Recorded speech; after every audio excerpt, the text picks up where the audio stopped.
In the early years of the 20th century, when the world was still learning to fly, a young man named Charles Franklin Kettering was dreaming far beyond the limits of his time.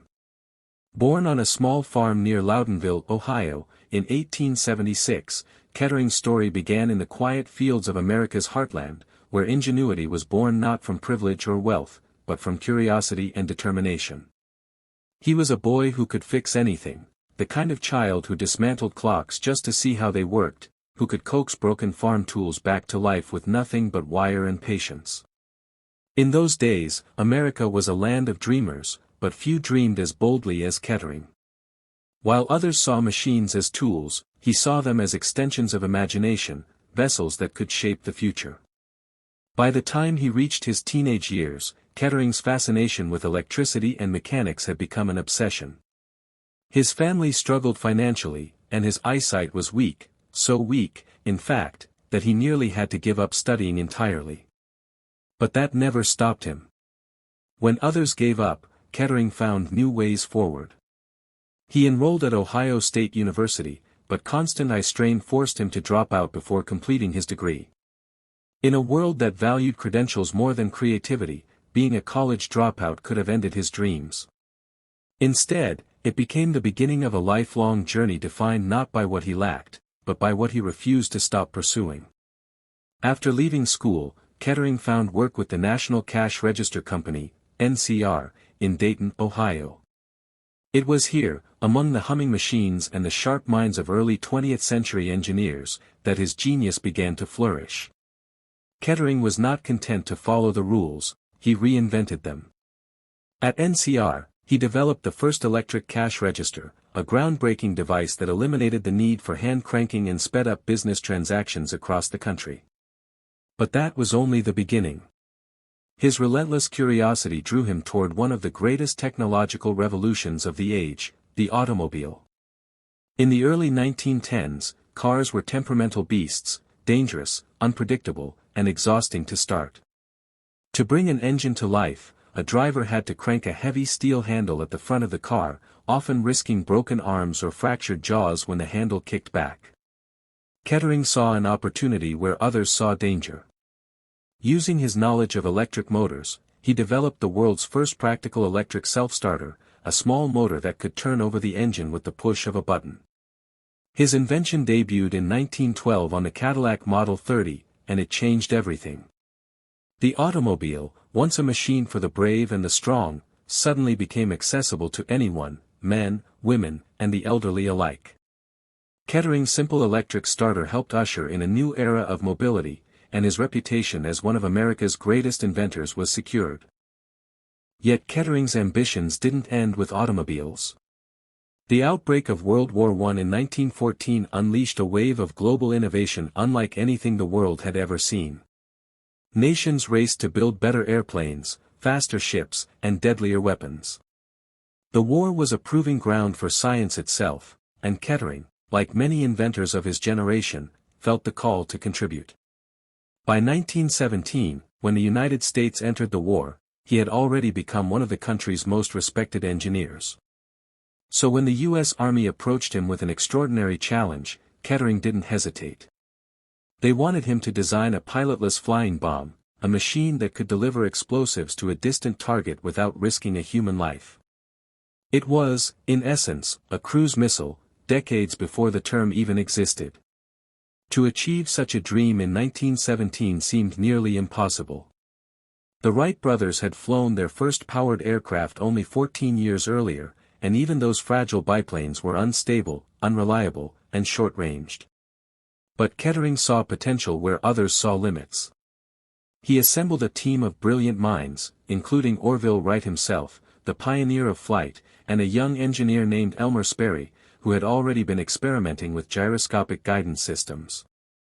Together, they formed one of the most remarkable engineering teams in early aviation history, a blend of dreamers and practical minds, united by the belief that technology could rewrite the rules of war. The project was top secret. They called it the Kettering Aerial Torpedo, though it would later earn the nickname, the Kettering Bug.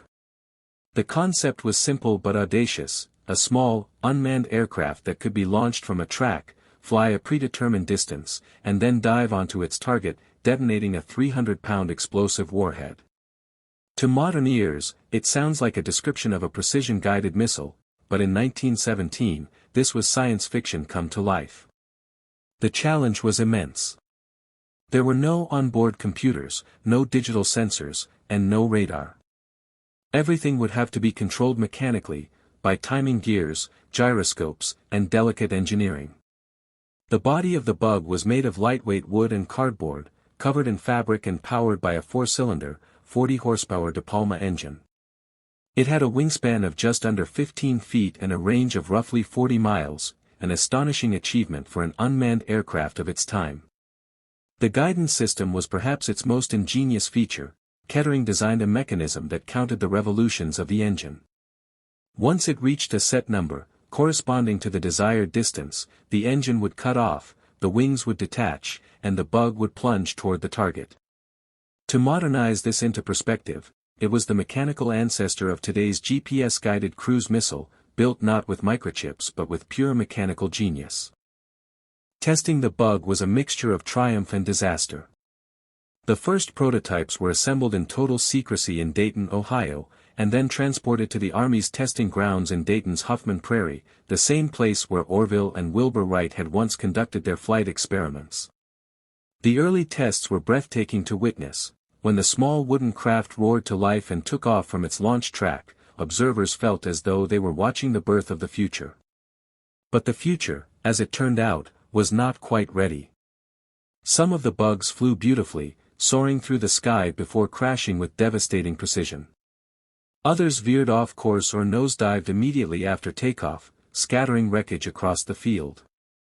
Each test revealed new challenges, problems with stability, control, and timing. The military grew skeptical. For every successful flight, there were several failures, and with the war nearing its end, patience was running out. By the time the armistice was signed in November 1918, the Kettering Bug was still in testing. The military, eager to demobilize and cut costs, decided not to pursue the project further. Officially, the weapon was deemed too unreliable for combat use. The dream of the world's first cruise missile was shelved, classified, buried, and largely forgotten. For Kettering and his team, it was a bitter disappointment. They had glimpsed the future but were forced to set it aside. Yet what the military considered a failure was, in truth, one of the most remarkable technological achievements of its time. The Kettering Bug represented the first true fusion of aviation and automation, a vision of warfare that would not come to full fruition until decades later, during World War II. For the next 20 years, Kettering's aerial torpedo remained hidden in the shadows of history. But his ideas did not die. As the 1930s unfolded and the world once again drifted toward global conflict, engineers and scientists on both sides of the Atlantic began revisiting old concepts: pilotless aircraft, remote guidance, mechanical automation. When Nazi Germany unveiled the terrifying V-1 flying bomb in 1944, a pulsejet-powered missile that terrorized London, few realized they were witnessing the rebirth of Kettering's dream. The V-1 was, in many ways, a direct descendant of the Bug, a simple, unmanned aerial bomb built for mass production, guided by time and distance, and capable of devastating destruction. The technology had evolved, but the idea was the same. What had been dismissed as unreliable in 1918 became the foundation for one of the most feared weapons of World War II. For Kettering himself, life moved on.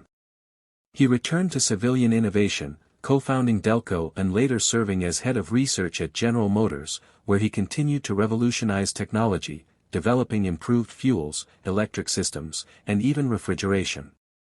He would go on to hold more than 186 patents, his inventions touching nearly every corner of modern life. Yet, in quiet moments, he often reflected on the Bug, the invention that never had its chance. He once said, "Research means that you don't know, but you're willing to find out." The Kettering Bug embodied that philosophy perfectly, a bold leap into the unknown, a testament to the power of imagination in the face of failure. And though the world didn't realize it at the time, Kettering's rejected invention had already changed the course of history. By daring to dream of flight without pilots, by proving that machines could think, measure, and act autonomously, he had laid the foundation for an entirely new kind of warfare, one where technology, not manpower, would determine victory. The modern cruise missiles that streak across the skies today, the drones that patrol battlefields without human pilots, all trace their lineage back to a wooden machine that first took flight in the fields of Ohio more than a century ago. It was there, in the soft hum of an engine and the buzz of gears counting revolutions, that the future was born. The Kettering Bug may have been forgotten by the generals who dismissed it, but history never forgot its legacy. Because sometimes, the most revolutionary inventions are the ones the world isn't ready to understand, the ones labeled too early, too risky, or too unreliable. Charles Kettering proved that failure isn't the end of innovation, it's the spark that ignites it. When the Kettering Bug project was shelved after World War I, it disappeared beneath the tide of post-war optimism, a relic of an era that wanted to forget the horrors of mechanized death. America was entering the 1920s, the age of jazz, motion pictures, and automobiles. Factories turned from making shells and rifles to producing refrigerators, radios, and cars. In that surge of progress, few remembered the strange wooden contraption that once flew above the Ohio fields, a pilotless machine that had promised to strike from the sky without warning. The Kettering Bug became a footnote in secret reports, its blueprint stored away in Army archives, its legacy waiting for a world that would one day need it again. But history has a way of rediscovering forgotten dreams, especially when war returns. By the late 1930s, the world was once again on the brink of chaos. Across Europe, old wounds were reopening. The Treaty of Versailles had left Germany humiliated, its military dismantled, its pride wounded. Yet, under the fiery rhetoric of Adolf Hitler, the nation rearmed at a terrifying pace. Factories began producing aircraft and weapons in secret, while scientists and engineers, many inspired by the same ideas Kettering once pursued, experimented with new forms of warfare. Among them was a small group of German engineers led by Dr. Fritz Goslau and Robert Lusser, who began designing an unmanned flying bomb capable of carrying a warhead across long distances. They envisioned a machine that required no pilot, no mercy, no hesitation. It was the same dream Kettering had 20 years earlier, only now, it was being reborn in the heart of Nazi Germany. Meanwhile, in the United States, the lessons of the Kettering Bug were still buried in classified archives. A few engineers within the Army Air Corps knew of it, men who had read the reports, studied the mechanisms, and understood what it had attempted. But with the Great Depression gripping the nation, funding for experimental weapons was nearly impossible to secure. America had turned inward, focused on survival. Charles Kettering, now one of the country's most respected industrial scientists, had long since moved on to peacetime innovation. Yet in laboratories and workshops across the country, the seeds of his forgotten invention were quietly taking root again. Aviation had advanced dramatically since 1917, airplanes were faster, engines more powerful, materials stronger, and guidance technology far more precise. The stage was being set for the resurrection of Kettering's dream, though no one yet realized it. In 1939, when Hitler invaded Poland and Europe once again erupted into war, the world's attention turned to the skies. Air power would define the coming conflict in ways no one could have imagined. Bombers became the new giants of warfare, flying fortresses that could carry destruction across continents. But even as the Allies and Axis powers fought for control of the air, some engineers looked further ahead, toward weapons that could fly themselves. The idea of pilotless flight, first envisioned by Kettering and Orville Wright, began to resurface, this time with new urgency. The Germans, unrestrained by morality or hesitation, would be the first to make it a terrifying reality. In 1942, deep in the forests of Piedmont, German scientists under Wernher von Braun and Walter Dornberger began developing two revolutionary weapons, the V-1 flying bomb and the V-2 rocket. The V-1, officially called the Fiesler Phi 103, was a small, pulse-jet-powered drone bomb, the direct technological descendant of the Kettering Bug. Like Kettering's creation, it was built to fly a preset distance, cut its engine, and crash into its target. It even used a similar guidance method, a mechanical odometer that counted the number of propeller rotations to determine distance traveled. When the counter reached 0, the control surfaces adjusted, the engine shut off, and the bomb plunged earthward. The resemblance was uncanny, almost eerie. 2 decades and an ocean apart, the same vision had returned, this time perfected and weaponized for total war. When the V-1 was unleashed in 1944, it shocked the world. Londoners called it the buzz bomb for the distinctive sputtering sound of its pulse-jet engine. It was the first time in history that a city was bombed not by human pilots, but by machines. They came in waves, day and night, screaming across the sky at 400 miles per hour before cutting out and plunging down in silence. The first seconds of that silence were the worst, because everyone knew what came next. Explosions ripped through neighborhoods, factories, hospitals. Thousands were killed, tens of thousands injured. The V-1 was crude, but it worked. It was the physical embodiment of the idea Charles Kettering had once brought to life, a pilotless machine, guided by calculation, capable of reaching its target without a single human on board. Ironically, even as Germany deployed this terrifying technology, few in the Allied command realized that the concept had American origins. Only a handful of older engineers at Wright Field, the U.S. Army Air Corps' research base, recognized the similarities between the V-1 and the long-forgotten Kettering Bug. But when they did, the realization hit hard. America had invented this technology first, and abandoned it. Now, that same idea was raining destruction on Allied cities. It was a sobering lesson in how innovation neglected can become innovation weaponized by the enemy. The military immediately began reviewing old reports, including the original documentation of the Kettering aerial torpedo. For the first time in 25 years, the Bug was back in conversation, not as a failed experiment, but as a prophetic vision. As the Allies studied the wreckage of downed V-1 bombs, they saw echoes of Kettering's early designs everywhere, the use of a preset timer, gyroscopic stabilizers, a mechanical control system. The similarities were so striking that some American engineers described the V-1 as the Kettering Bug's evil twin.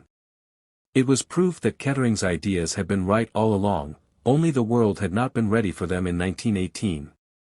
Now, under the pressure of global war, the U.S. military began developing its own line of pilotless weapons. The Army Air Forces launched the Aphrodite project, converting worn-out B-17 and B-24 bombers into remote-controlled flying bombs packed with explosives. The Navy developed its own drone torpedoes and guided glide bombs. Each of these projects drew, in some way, on the original vision of autonomous flight, a dream that had begun in a small Ohio workshop with a man who simply refused to stop inventing. Charles Kettering, now in his late 60s, watched these developments with a mixture of pride and unease. Though he was no longer directly involved in military research, he understood what his ideas had unleashed. In public, he was modest, often downplaying his role in the history of aviation weaponry. But among his colleagues at General Motors and Delco, there was quiet recognition that the technologies being deployed over Europe and the Pacific bore the imprint of his early experiments. His mechanical revolution had grown into something far larger, a global transformation in how wars were fought. The age of the pilotless weapon, which had begun with a fragile wooden contraption called the Kettering Bug, was now reshaping the fate of nations. By the time World War II ended in 1945, the world had changed beyond recognition. The atomic bomb had introduced a new kind of terror, but alongside it, the era of guided weapons had fully arrived. Both the Allies and the Axis had experimented with remote-controlled aircraft, wire-guided bombs, and early forms of cruise missiles. The idea that machines could think, could act, without direct human control was no longer fantasy. It was the new reality of warfare. And though few newspapers mentioned Charles Kettering's name, his fingerprints were all over this transformation. The principles behind his aerial torpedo, guidance, automation, self-propulsion, and precision, had become the foundation of the modern military-industrial complex. After the war, the United States and the Soviet Union raced to capture German scientists, blueprints, and technology in what became known as Operation Paperclip. Among the secrets they seized were the designs for the V-1 and V-2, both of which had descended, in spirit, from Kettering's bug. These captured innovations would evolve into the intercontinental ballistic missiles of the Cold War, the early jet-powered cruise missiles, and even the spacecraft that would eventually carry humans to the moon. The irony was profound, the same principles. First tested in a dusty Ohio field by a rejected inventor, now powered the weapons and rockets that defined the second half of the 20th century. But perhaps what makes Charles Kettering's legacy most remarkable is not just the machines that followed, but the philosophy that guided his life. He never believed in invention for destruction, he believed in invention for progress. His motto, often repeated to young engineers, was simple: believe and act as if it were impossible to fail. It was that spirit that drove him to attempt what no one else had dared in 1917, to imagine a world where machines could fly themselves. While others saw limitations, Kettering saw possibilities. His failures, if they could even be called that, were not defeats but steps on the path toward the extraordinary. Every crash of the Kettering bug was a lesson learned, a step toward the technological maturity that would later define the 20th century. As post-war America entered the 1950s, the legacy of Kettering's bug began to reappear in new and unexpected forms. The U.S. Air Force developed the JB-2 Loon, a nearly identical copy of the German V-1, which itself was a descendant of Kettering's design. Soon after, programs like Regulus, Matador, and Snark carried the idea further, transforming the simple wooden aerial torpedo into sleek, jet-powered missiles capable of carrying nuclear warheads across oceans. The concept of autonomous flight had grown from a 40-mile wooden prototype to weapons with intercontinental range. Kettering's dream of pilotless aviation had finally reached its full potential, though not in the peaceful form he might have wished. Yet, beyond the realm of warfare, his pioneering work in automation had another, more hopeful legacy. The same ideas that guided the Kettering bug, feedback loops, distance measurement, self-correction, became the building blocks of modern aviation, rocketry, and robotics. Engineers who studied his work applied those principles to autopilot systems, weather balloons, and eventually, space exploration. In a strange twist of fate, the same mechanical reasoning that once guided an unmanned bomb toward a target would later guide spacecraft toward the stars.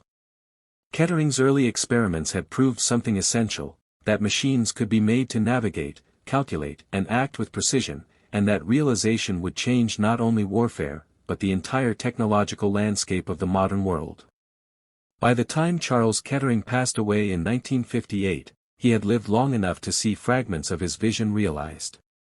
Jet-powered drones, guided missiles, automated navigation, all of it had roots in his work. Though the world knew him mostly for his automotive inventions, the electric starter, the high-compression engine, the improvements to fuel and lighting, the engineers and historians who understood the deeper story knew that his greatest contribution might not have been to cars at all, but to the sky. He had been, in many ways, one of the first architects of the unmanned age, the age where the mind of man could be translated into the motion of a machine. And so, the story of the Kettering bug is not merely a tale of invention or warfare, it is the story of vision, the kind of vision that sees the shape of tomorrow through the failures of today. It reminds us that innovation rarely arrives on schedule. The world often rejects the ideas that are ahead of their time, labeling them impractical, unreliable, or impossible. Yet history belongs to those who build anyway, to those who, like Charles Kettering, believe in the future long before the future believes in them.